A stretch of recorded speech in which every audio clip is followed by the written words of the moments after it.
Olá, futuros servidores do Instituto Geral de Perícias. Estou aqui então para dar para vocês as dicas de última hora para a nossa prova. Então, pré-prova da parte de noções de administração. Então, vou passar aqui pelos principais tópicos que nós já conversamos em aula, tá? Dando as últimas dicas, aquilo que você tem que lembrar de última hora para chegar bem e com confiança na prova, certo? Então, vamos começar aqui. Primeiro, princípios de gerência, conceitos e funções. Lembrar o que é administração, né? Administrar é gerenciar, ministrar, manejar, conferir. Então, a ideia de gestão, aqui embaixo. Administrar é o processo dinâmico, flexível, de tomar decisões sobre os recursos para atingir os objetivos. Então, eu tenho objetivos a serem alcançados. Deixa eu escrever direitinho aqui. Eu tenho objetivos a serem alcançados, certo? Eu tenho recursos, e aí eu tenho que tomar uma série de decisões sobre esses recursos para atingir os objetivos. Então, isso que é administrar, gerenciar uma organização. E aí, lembrar que os autores dizem que, né, a administração é uma arte, uma área do conhecimento e um campo profissional. Uma arte, a arte do administrador, né? O feeling, o sentimento dele, aquilo que ele sabe fazer. Uma área do conhecimento, como várias outras, como física, como química, como matemática. Então, uma área do conhecimento que é alimentada por outras áreas, né? A administração se alimenta de outras áreas, como psicologia, engenharia, por aí vai. E também é o campo profissional, a carreira do administrador. Beleza? Então, conceito básico de administração para começar. E aí a banca pode colocar para vocês os princípios modernos de administração. E aí a dica que eu dei em aula é, princípios modernos. Procurem coisas bonitas, flexíveis, dinâmicas, né? De maneira moderna, nada é rígido. Se a banca fala assim, a administração moderna é rígida, errado. A administração moderna é flexível. A gestão moderna tem a rigidez, fazer sempre do mesmo jeito, tem a solução para todos os problemas. Errado, não. Ela é flexível, está em constante adaptação, constante mudança, dinamismo. Então, tá aqui. Lembra, né? Todos os membros de uma organização tomam decisões. Portanto, todo mundo, de uma forma ou de outra, administra, tá? Não confundam isso com os 3 níveis, aqueles, né? Estratégico, tático e operacional, que, obviamente, a gestão maior, a administração ocorre na cúpula, a maior. Mas, de uma forma ou de outra, toda e qualquer pessoa toma decisões de administração. Então, tá aqui. Isso aqui eu tirei lá do livro da Quasnica, que está no edital de vocês. O poder, ele não pode ser imposto, ele tem que ser conquistado, né? Então, tá aqui. A valorização de todos tem que ocorrer sem discriminação. A implementação e a execução estão interligadas, né? Não é, eu planejei e agora te vira. Não, tudo está interligado. Implementação, execução, planejamento. É flexível e criativo. Não existem regras gerais que possam ser aplicadas a toda e qualquer situação. Não existe uma regra que possa ser aplicada para tudo. Portanto, a administração ela é específica para cada caso. Ela é contingencial, ela é flexível. Há objetivos a serem alcançados. Beleza, então, a administração busca alcançar objetivos. Todos os níveis devem interagir com o ambiente externo, com maior foco no nível estratégico, mas todos os níveis interagem. E ela não é autossuficiente, ela depende do ambiente, do sistema maior para sobreviver. Tranquilo? Então, algumas frases podem aparecer na prova de vocês. Basta lembrar da regra geral. Flexibilidade, dinamismo, adaptação. Beleza? Funções administrativas, as funções da administração. Eu trouxe aqui 3 versões para vocês. A versão original, do Henri Fayol, falei em aula, né, que era o PO3C. Prever, organizar, comandar, coordenar e controlar. Então, Fayol com o seu PO3C. Prever, organizar, comandar, coordenar e controlar. Depois, vieram os neoclássicos e fizeram uma adaptação ao modelo de Fayol. Então, para os neoclássicos, lembrando, né, que Fayol é o modelo clássico. Aí vieram os novos clássicos, os neoclássicos, e adaptaram isso. Para os neoclássicos são 4. Então, o pode ser. Pode ser? Pode ser. Planejar, organizar, dirigir e controlar. Só que aí tem o livro do Maximiano, que está no edital de vocês. E o livro do Maximiano aborda também 5. Olha só. Planejar, organizar, liderar, que para ele é sinônimo de dirigir, e controlar. O que faltou? A execução. Então, esse aqui é o 5º que o Maximiano inclui. A única diferença, então, do Maximiano para os neoclássicos é que o Maximiano, que está no edital de vocês, inclui a execução. Beleza? Aí, em vez de chamar de direção, ele chama de liderança, mas que é tudo a mesma coisa. Para ele, o conceito é o mesmo, que é lidar com pessoas. Beleza? Outro conceito aí que agora eu tô chutando, assim, ó, meu Deus, se eles cobrarem isso, uma coisa que está em todos os livros cobrados no edital, quem sabe eles cobram esse conceito? A diferença entre eficiência e eficácia. Lembrando, dica de aula, eficiência está nos meios, eficácia está nos fins. Eficiência está no processo, eficácia no resultado. Então, eficiência, uso adequado dos recursos. Eficácia, alcance dos resultados, alcance das metas. E é isso que está dizendo aqui nesse desenho para vocês. Eficiência, evitar desperdício de recursos.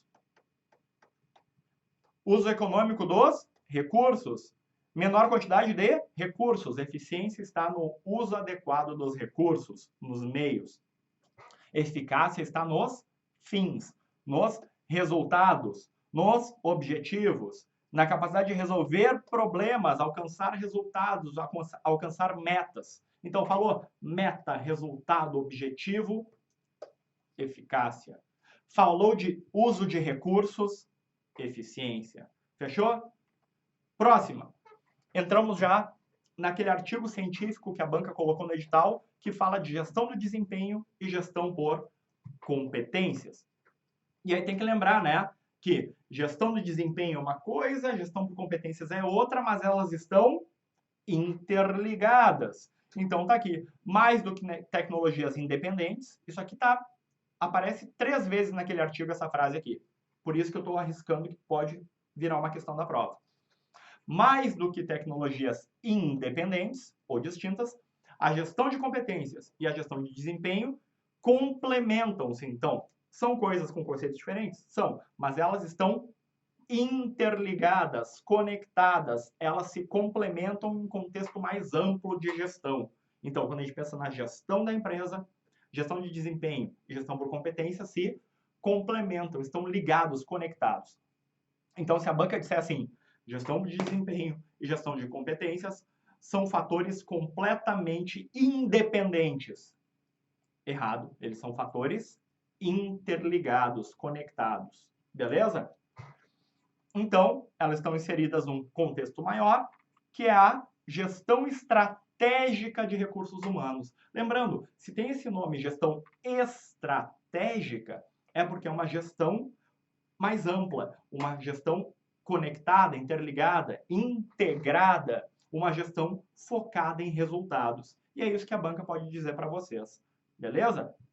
Então, gestão estratégica de recursos humanos. Gerenciar as pessoas de maneira estratégica. Então, todos os processos de gestão de pessoas interligados e com foco em resultado. Olha aqui. Atrair, desenvolver, manter o pessoal para alcançar os objetivos. Ó, foco nos objetivos. Se é estratégico, foco nos objetivos. Integrar a estratégia da organização com os subsistemas de gestão de pessoas. Integrar a estratégia da organização com a área de gestão de pessoas. Isso é estratégico, tá? Então, interdependente. Tudo interligado. Isso é ser estratégico. Tudo interligado com foco em resultados. Fechou? E aí um conceito que eu tô apostando forte que vai cair na prova. O simples... Por quê? Porque esse desenho está lá no artigo. E eles adoram fazer questão com desenho. o conceito de competência individual. Ó, não é competência organizacional. Organizacional é a competência da organização como um todo e tem a ver com os recursos que ela mobiliza. Eu estou falando aqui de competência do indivíduo, da pessoa. E aí tem que lembrar que competência, segundo Duran e vários outros autores, é composta por 3 dimensões interdependentes. Não são independentes, elas estão interdependentes, conectadas. Quais são? Conhecimentos, habilidades e atitudes. Nosso amigo chá. Competência é chá. Lembra disso na hora da prova. Competência individual é chá. O conjunto interligado, um mais o outro mais o outro. Estão conectados. C mais H mais A. Chá. Conhecimentos, habilidades e atitudes. Conhecimento, a informação. O saber. Saber o que e o porquê. Habilidade é a técnica, a capacidade, o saber como realizar. Ó, cuidado, que isso aqui pode ser fruto de pegadinha. Por quê? Se tu para e pensa assim, ó, conhecimento é saber. Aí ele coloca isso aqui na prova, dá problema, né? Então tem que lembrar que saber como fazer é uma habilidade. Saber como realizar é uma técnica, uma capacidade, uma habilidade. Ó, saber como é habilidade. Os outros saberes são conhecimento. Conhecimento é aquilo que eu sei. Habilidade é aquilo que eu sei fazer, sei como fazer. E atitude é o querer fazer. A identidade, a determinação para fazer. Então, lembra, grande probabilidade de cair na prova. Competência individual é chá. Conjunto de conhecimentos, habilidades e atitudes. Conhecimento, o saber. Habilidade, o saber fazer, saber como fazer. E atitude, o querer fazer. Certo? Então, tá aqui. E aí a gestão de competências, ela é um modelo mais amplo, né, que busca gerenciar as competências das pessoas para o alcance dos objetivos da organização. Então, gerencia as competências para alcançar os objetivos. Fechou? E aí tem um processo, né, um passo a passo. Estabeleça os objetivos e metas, identifica a lacuna, o famoso gap de competências, planeja, seleciona, desenvolve e avalia as competências para preencher a lacuna. Esse desenho aqui, que está lá no artigo científico, ele mostra justamente se eu não faço nada, o que acontece. Olha só, se eu não faço nada, se eu fico paradinho e deixo a vida me levar, deixo as coisas rolarem, as minhas competências atuais vão diminuindo. Só que as competências que eu preciso vão, ó, necessárias, vão aumentando. Chega em um certo ponto que as competências necessárias são iguais às competências atuais. A partir desse ponto aqui, ó, eu preciso de mais coisas do que eu tenho. Ou seja, começa a formar uma lacuna, um buraco, um gap. Então, a ideia de que se eu não fizer nada, a lacuna aumenta. Ou seja, eu precisaria de uma série de coisas que eu não tenho. Isso é um problema. Então, a gestão de competências busca acabar, identificar a lacuna e acabar com ela. Como que eu acabo com a lacuna? Planejando, selecionando, desenvolvendo competências na minha organização. Então, tá aqui. Eu uso vários subsistemas de RH para preencher a lacuna, que é exatamente o que está mostrando nesse processo aqui, que está lá no final do artigo científico, que é a partir da estratégia da organização. Então, primeira coisa, definir a estratégia. A partir da estratégia, eu faço o diagnóstico das competências. O que é isso? É identificar a lacuna, ou seja, comparar aquilo que eu preciso com aquilo que eu tenho. Comparando aquilo que eu preciso com aquilo que eu tenho, pode ser que eu precise de mais coisas do que eu tenho, ou seja, eu tenho um buraco, uma lacuna.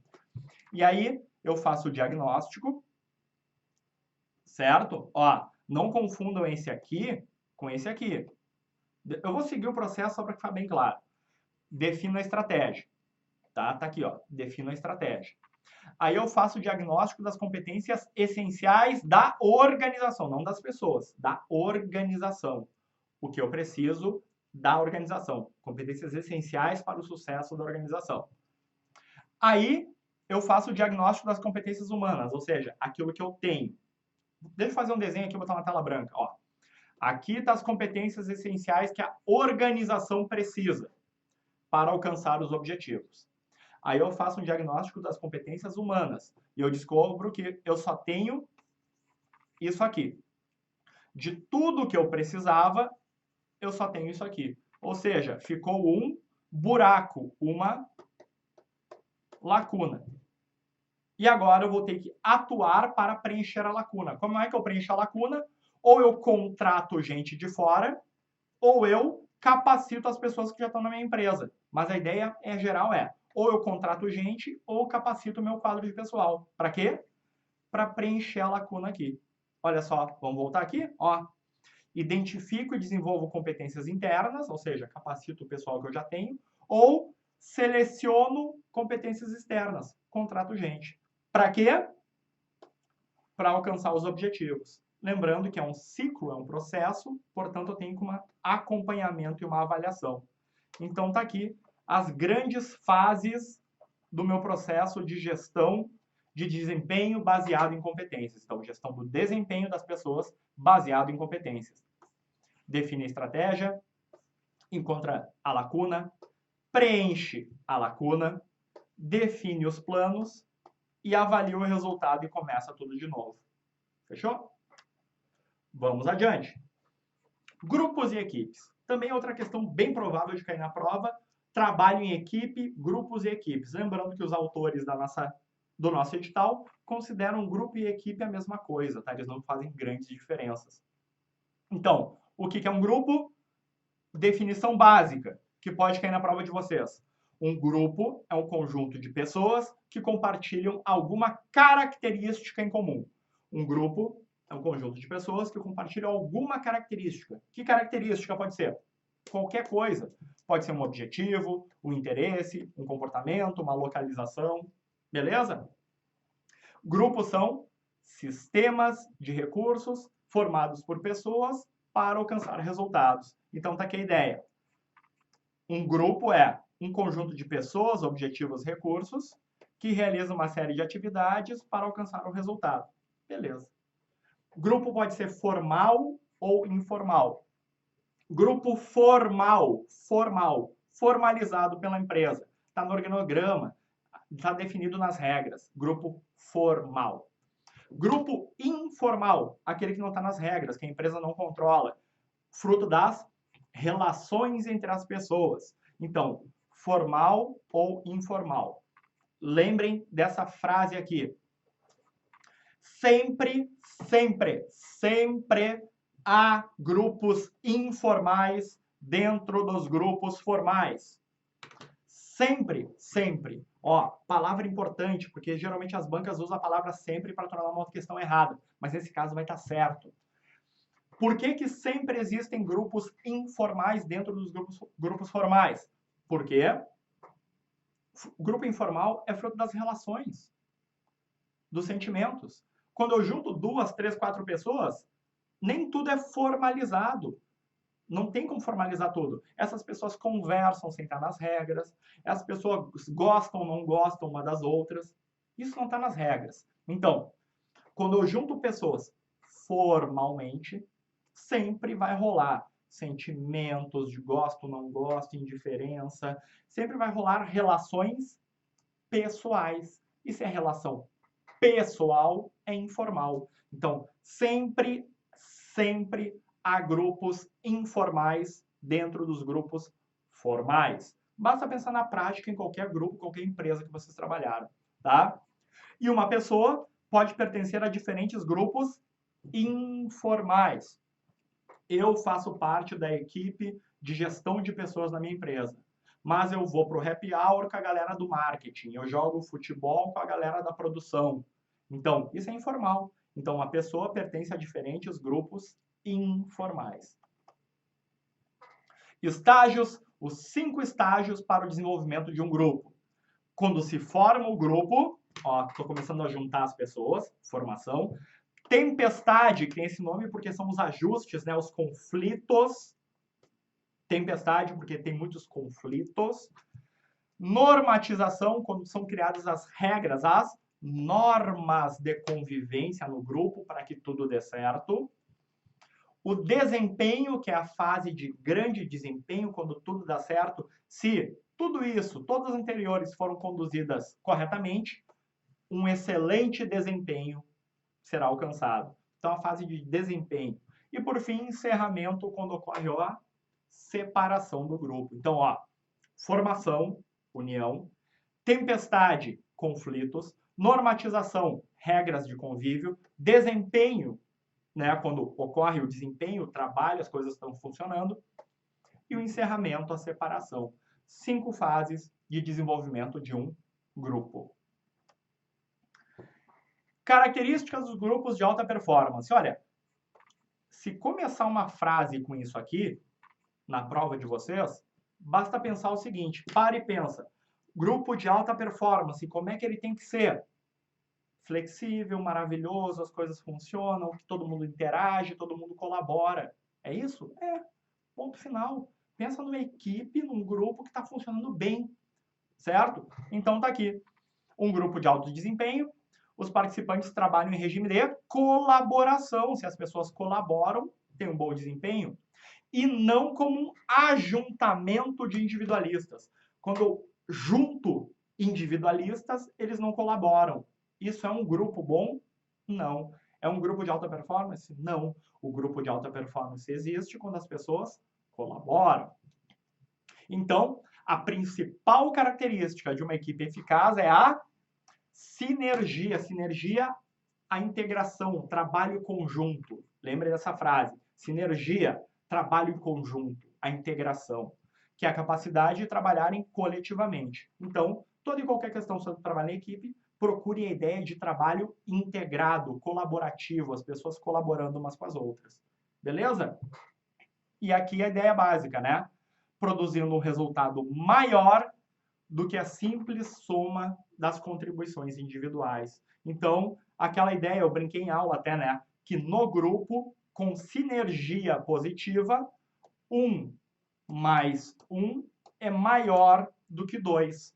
Quando eu somo 2 pessoas individualistas, 1 mais 1 é 2. Ou até menos do que 2, né? Porque esses caras não conversam, não serve para nada. Nada funciona. Agora, quando eu consigo um trabalho bom em equipe, quando ocorre a sinergia entre as pessoas, daí 1 mais 1 é maior do que 2. Por quê? Porque gera um resultado maior justamente da colaboração entre elas. Beleza? Outros fatores. Um grupo bom tem que ter clareza de objetivos. Rafael, tem que decorar isso? Claro que não, basta pensar na hora da prova. Olha só, um grupo bom tem que ter uma clareza de onde quer chegar? Sim, clareza de objetivos. Tem que ser coeso, trabalho conjunto? Sim. Tem que ser organizado? Sim. E tem que ter uma boa comunicação? Sim. Tudo isso gera uma boa sinergia que gera um bom desempenho. Tá aí o que pode aparecer para vocês na prova. Legal? E agora entramos nas teorias de liderança. E aí eu vou falar da ideia básica e de algumas teorias que estão no edital de vocês. Liderança. Lembrando, né, que liderança não é um atributo de uma pessoa. Ó, liderança não é apenas atributo de uma pessoa. Eu nasci líder, eu sou líder em qualquer lugar. Não existe isso. Não existe essa ideia de eu nasci líder, eu serei líder em qualquer lugar. Não existe. Liderança não é atributo de uma pessoa. Liderança é um processo social complexo, um processo de relação entre as pessoas, tá? Que, segundo o McGregor, tem 4 componentes. A motivação dos liderados. Se a pessoa não está motivada, ela não vai ser liderada. A tarefa ou a missão a ser alcançada. Então, existem líderes adequados para cada tipo de missão. O líder em si, que tem que ter certas características, certos comportamentos. E o contexto. Então, podemos dizer que liderança é situacional, varia de acordo com a situação. E é isso que esse desenho aqui está mostrando para nós. Lembrando outra coisa importante, chefe não é líder. Chefe é diferente de líder. Anotem isso, chefe é diferente de líder. Chefe é uma coisa, líder é outra. O chefe é quem tem um poder legítimo, autoridade formal, legítima, que pode, autoridade formal, legítima, que pode premiar ou punir. Ele é designado pela empresa, está nas regras. Agora, o líder não. O líder é a pessoa que tem habilidade de influenciar. Chefe, poder legítimo, legitimado pelas regras da empresa. Líder, habilidade de influenciar. Lembrando, liderança é a habilidade de influenciar outras pessoas. É uma habilidade interpessoal. Beleza? Portanto, esse líder pode ser apontado ou surgir naturalmente em uma equipe. Certo? Ele nem sempre tem capacidade administrativa. Pode ser que ele seja um líder, porque ele tem certas habilidades em equipe, mas sem a capacidade administrativa. Mas lembrando a diferença, então, líder diferente de chefe. Chefe, poder legítimo, autoridade formal. Líder, habilidade de influenciar. Fechou?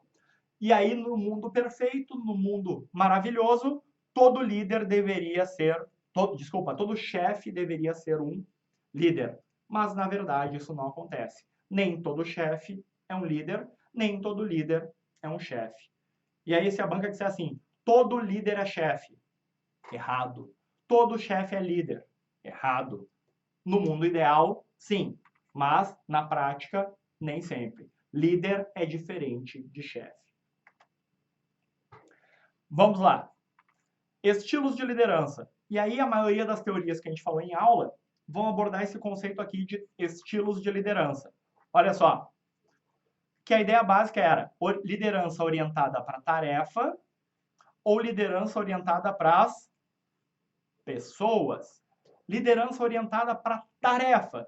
A autocracia. Eu mando, vocês obedecem e vocês fazem o que eu mandei. Autocracia. O poder é todo meu. Eu mando, vocês obedecem. Que no extremo existe a tirania. Liderança orientada para pessoas.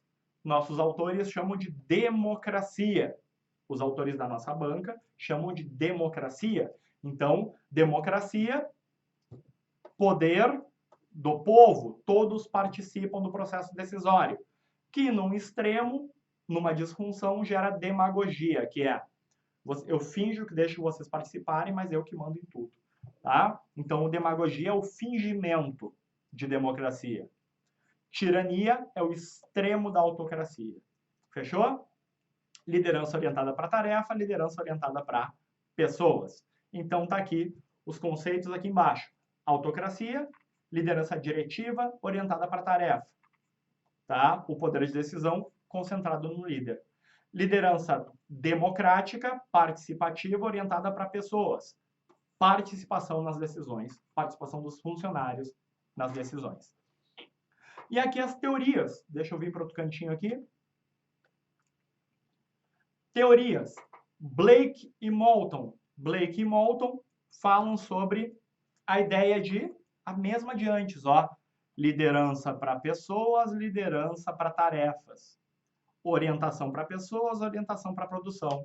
E, segundo eles, não são coisas independentes, elas se integram. E aí, Blake e Moulton criaram a sua grade gerencial, né? Grade, porque isso aqui, esse gráfico aqui, tem um formato de grade. E aí, 9 escalas aqui, uma escala de 9 itens aqui, 9 itens aqui, ou seja, 9 vezes 9, 81, teria 81 posições. E aí eles definiram 5 delas. E é o que eu acho que pode cair na prova. O nome de alguma dessas 5 ou das 5. E aí lembrando, né? Administração precária, 1-1. Por que é precário? 1-1 é pouca ênfase em pessoas e pouca ênfase em tarefas. Ou seja, esse cara é um vagabundo. Esse líder é um vagabundão. Precário, sua administração. Administração, autoridade e obediência. focada em tarefas. Eu mando, vocês obedecem. Então, alta ênfase, olha só, alta ênfase em tarefas, em produção. Pouca ênfase aqui em pessoas. Então, é esse ponto aqui, ó. Pouca ênfase em pessoas, muita ênfase em tarefas. Obediência à autoridade. A administração do tipo funcionário é o meio termo. Porque o líder é meio funcionário, meio líder é o meio do caminho 5-5. Clube de campo, o que vocês vão fazer no clube de campo? Curtir a vida. Então, curtir a vida, fazer amigos. Muita ênfase, ó, em pessoas, amizade, companheirismo. Pouca ênfase em tarefas. Clube de campo. Ó, pouca ênfase em tarefas, muita ênfase em pessoas. Clube de campo, vou lá fazer amigos. E a última, equipe. Equipe por quê? Lembra? Equipe de alta performance, metas, resultados, boa produção, metas, resultados, boa produção e boa integração entre as pessoas. Então, muita ênfase nas pessoas, muita ênfase na produção, temos uma verdadeira equipe. Então, equipe 9-9. White e Lippitt falam em 3 tipos, e aí nosso autor, dito pela banca, criou o 4º. Mas lembra, né? Líder autocrático, democrático ou laissez-faire. Autocrático, só ele manda. Autocracia, só o líder manda, o resto obedece. Democracia, participação. Laissez-faire ou liberal é o chefe vagabundo. Pode anotar aí, laissez-faire, vagabundo. Ele não faz nada, ele só aparece quando chamam. Tá? Então, são os 3 estilos. Autocrático, eu mando. Democrático, as pessoas participam. Liberal, ou laissez-faire, o vagabundão, aquele líder que só aparece quando chamam. E o demagógico, eu já tinha dado o conceito para vocês antes. Ele aparentemente não impõe, mas ele impõe. Então, é o líder falso, tá? Ele manipula. Demagogia. Modelo de Fiedler, que fala que a liderança é contingencial. Muda de acordo com a situação. E aí, no Fiedler, temos que lembrar que ele fala de 3 fatores situacionais, né? A ideia básica é ambientes favoráveis, ambientes desfavoráveis, ó. Favorável, desfavorável e moderado. A atitude do líder tem que variar de acordo com o ambiente. Em um ambiente favorável é uma atitude, em um ambiente moderado outra atitude, em um ambiente desfavorável outra atitude. Qual é o líder mais... primeiro, né? Quais são os fatores que tornam o ambiente favorável ou desfavorável? A relação do líder com o liderado, a estruturação das tarefas, a organização das tarefas e o poder formal, poder da posição. Então, se é uma boa relação, elevada estruturação e um forte poder de posição, altamente favorável. Para o outro extremo, uma pobre relação, uma baixa estruturação e um fraco poder, altamente desfavorável. Beleza? Então, é como se fosse uma régua aqui embaixo, e essa régua vai do favorável ao desfavorável. E aí eu dei a dica para vocês em aula. Quem se dá bem? Lembra que no caos, quem se dá bem é o líder de tarefas. No caos, ninguém é cidadão. No caos, eu quero resolver o problema. No caos, eu quero fazer o que tem que ser feito. Depois, eu faço amigos. No caos, eu resolvo o problema. Então, no caos, quem se dá bem é o líder de tarefa. Opa, deixa eu voltar. E aí, lembrando que no caos, quem se dá bem é o líder de tarefa. Basta lembrar que o desenho é isso e isso. Então, quem se dá bem no fim, se dá bem no início, tarefa. E se dá mal no meio. E quem se dá mal no início, se dá mal no fim e se dá bem no meio. Então, lembrando, líder de tarefa se dá bem no caos, logo ele se dá bem no ambiente favorável e se dá mal no meio. Então, lembrando disso, dá para responder na hora da prova. Essa foi a dica que eu dei em aula. Passando adiante. Outro modelo situacional, outro modelo contingencial, Hersey e Blanchard, para finalizar a nossa teoria de liderança. Hersey e Blanchard, não, depois eu tenho mais o carismático e depois, deixa para depois. Vamos começar com Hersey e Blanchard. Eles também são uma teoria situacional, que o comportamento do líder varia conforme a situação. Só que para eles, o fator situacional é diferente. Para eles, o fator situacional é a maturidade do seguidor. O que é maturidade? Motivação e capacidade. Certo? Então, um funcionário maduro é aquele que tem motivação e capacidade. Um funcionário imaturo é aquele que não tem motivação nem capacidade. E aí está o desenho. Ó. Olha a regrinha aqui embaixo. Imaturo M1, 2, M3, maduro M4. Então, a maturidade cresce daqui para cá. Beleza? E aí, o que eu tenho que fazer quando o cara é imaturo? Eu tenho que mandar nele, comandar. Comandar é muita ênfase na tarefa, pouca ênfase no relacionamento. Então, é esse quadrante aqui, de baixo relacionamento e pouco relacionamento, mas muita tarefa. Comando ele. Porque ele não tem maturidade para assumir responsabilidades. Aí eu vou aumentando a maturidade. Aqui, ele se torna... ele tem vontade, mas não tem experiência. Aqui, ele tem experiência, mas não tem vontade. E até que eu chego no final, que é delegação. Delegação para os funcionários maduros. Ou seja, eu delego para ele.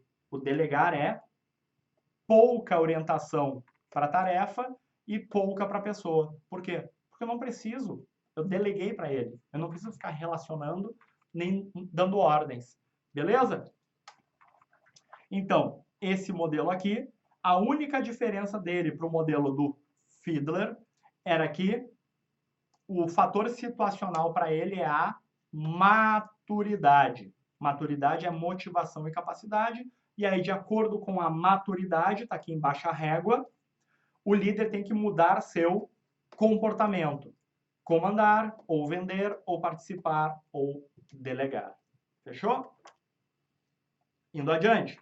Liderança carismática ou transacional? Lembra? Transacional é o líder focado em transações, trocas, tarefas. Eu mando fazer e te dou recompensa. Recompensas materiais. Trocas, recompensas materiais.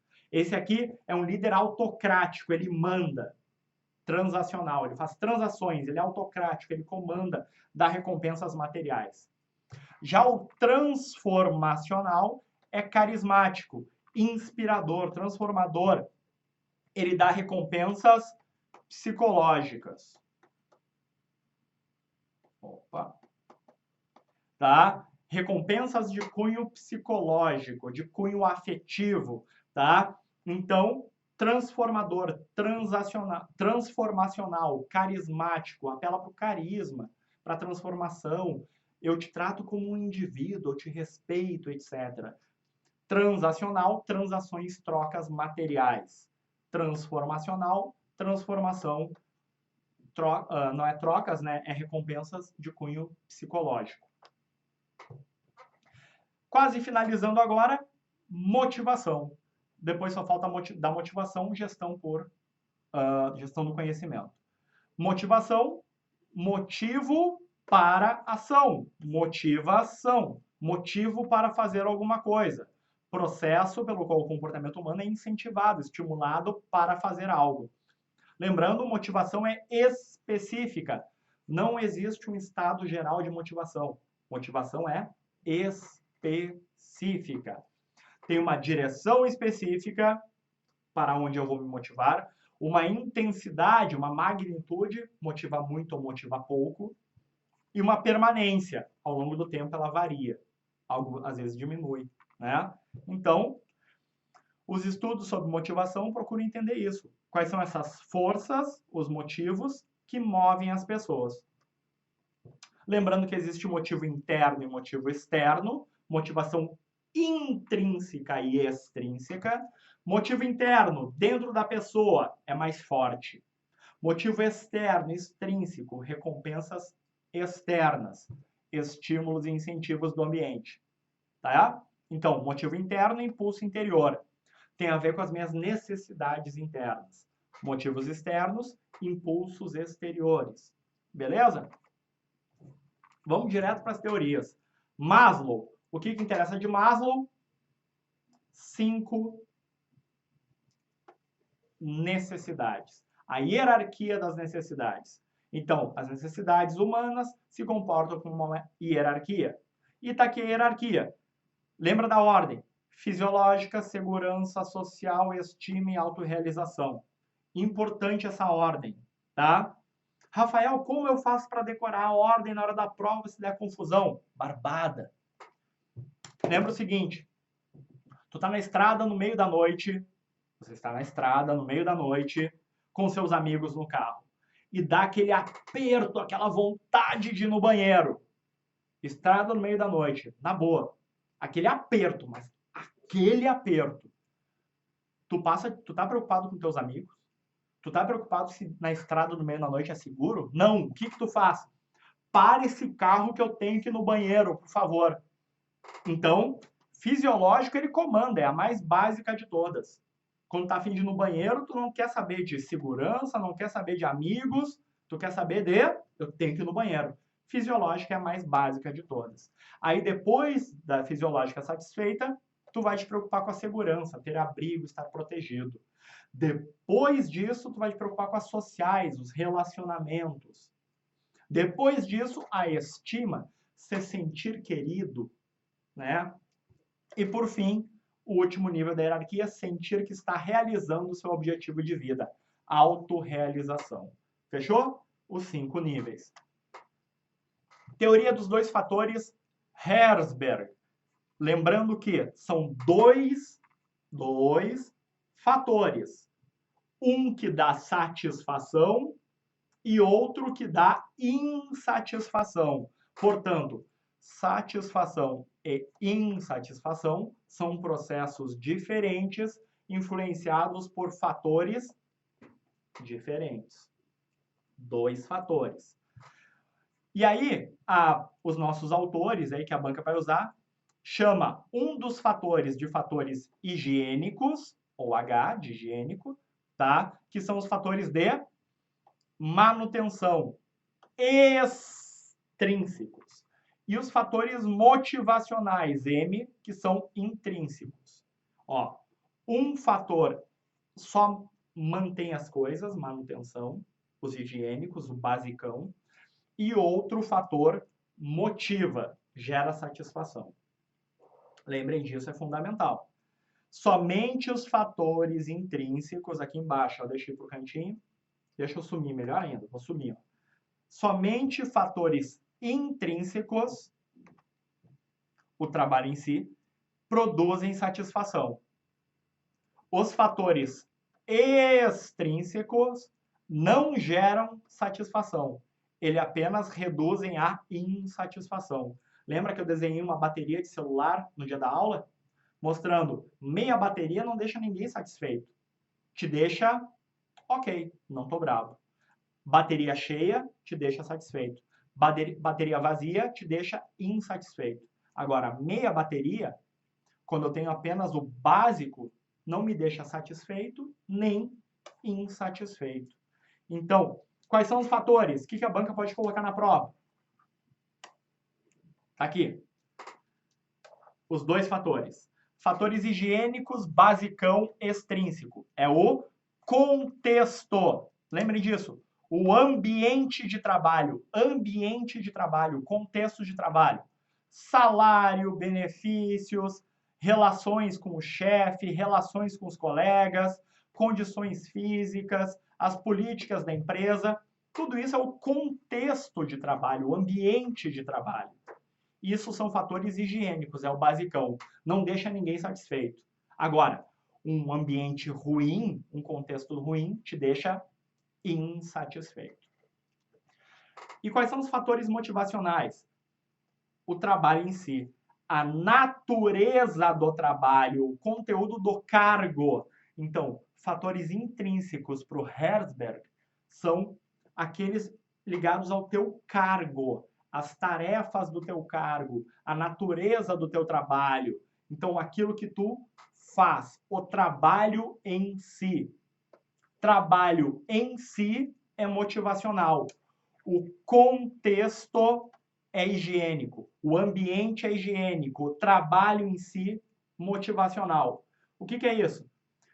Essa tarefa me faz eu me sentir que eu estou crescendo, me faz aprender, me dá desafios, me dá autonomia, me dá responsabilidade. Isso é o trabalho em si, diferente do contexto.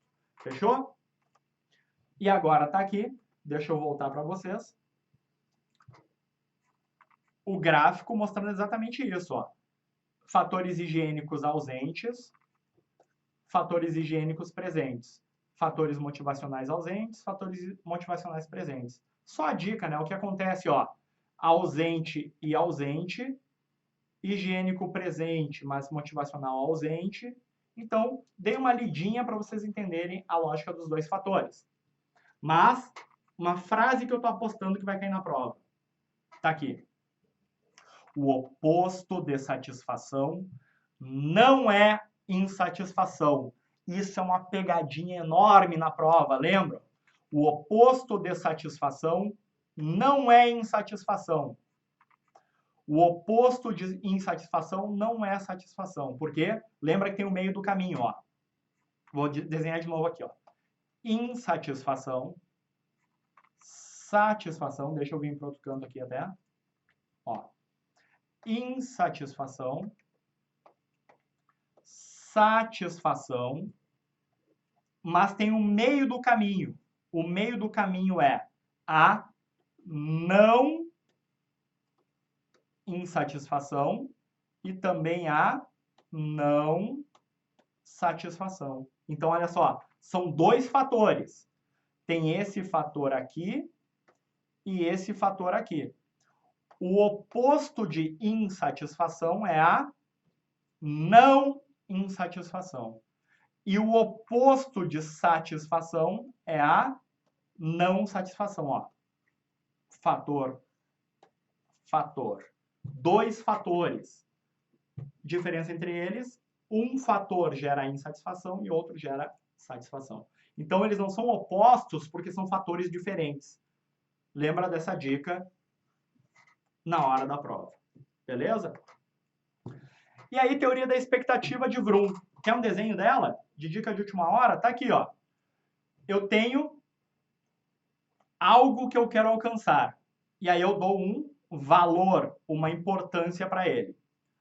Aí, eu tenho o quê? Eu tenho uma crença de que um certo desempenho vai fazer eu alcançar esse resultado de valor. Então, esse resultado que eu valorizo, passar no concurso. Eu preciso de um certo desempenho para passar. Mas para ter esse desempenho, eu preciso de um certo esforço. Então, um certo esforço vai me gerar um desempenho e esse desempenho vai passar no concurso, vai me fazer passar no concurso algo que eu dou valor, um resultado que eu dou valor. Essa é a teoria da expectância, teoria da expectativa de Vroom. É a expectativa de que, por meio do meu esforço, eu vou ter o desempenho necessário para alcançar o meu resultado. Então, isso é a teoria da expectativa. Eu vou me motivar de acordo com a expectativa de alcançar isso. Teoria X e Y de McGregor. Chefe X, chefe antigo, tradicional, mandão. Chefe Y, chefe moderno, participativo, flexível. Ponto final. Chefe X, teoria X, modelo antigo. Chefe moderno, chefe Y. Como é que eu lembro isso na prova? Lembra do alfabeto. O X vem antes do Y no alfabeto. Portanto, X vem antes, é o modelo anterior de chefe. acha que todo mundo é vagabundo, que todo mundo evita trabalhar, então tem que mandar em todo mundo. X vem antes do Y. X é o modelo anterior. Y é o modelo posterior, modelo moderno. Chefe Y acredita nas pessoas, portanto, deixa todo mundo participar, etc. Barbadinho. E agora, para finalizar, gestão do conhecimento.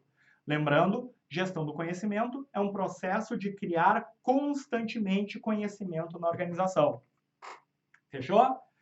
Tá aqui. Conceito que pode cair na prova de vocês.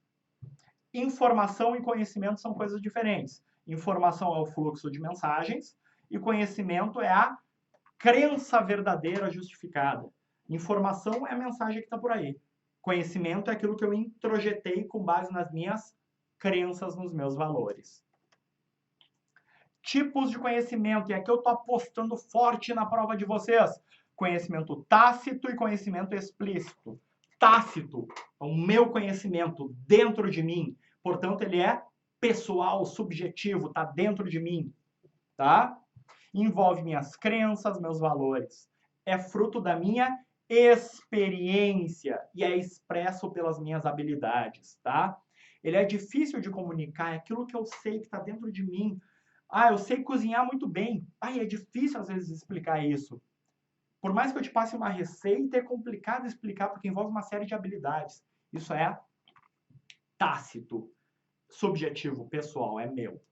Diferentemente do conhecimento explícito. Explícito, aquilo que está explicitado. É objetivo, formalizado, expresso em palavras, números e sons.